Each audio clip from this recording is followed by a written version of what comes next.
Fluksi pushuesve në qytetin e Vlorës nis të ndihet që në orët e para të mëngjesit të kësaj të shtune. Qindra vizitor vendas dhe të huaj kanë mbritur në qytet, duke sjellë një rritje të ndjeshme të lëvizjes së automjeteve dhe qytetarëve. Numri i lartë i turistëve ka sjellë dhe rëndim të qarkullimit rrugor. Trafiki dendur është regjistruar në disa prej akseve kryesore të qytetit, ku lëvizja automjeteve është zhvilluar me ritme të ngadalta.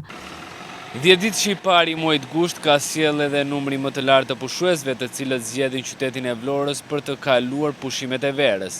Por kjo ka sjellë edhe një trafik të rënduar, ku akset më problematike mbeten rruga transballkanike, por edhe zona e Lungomares. Për të përjashtuar ditët më me fluks, mbetet fundjava ku me qindra pushues të ardhur nga Tirana, por edhe nga Italia, në të cilën zgjedhin të zbresin në portin e Vlorës, e rëndojnë edhe më tej situatën.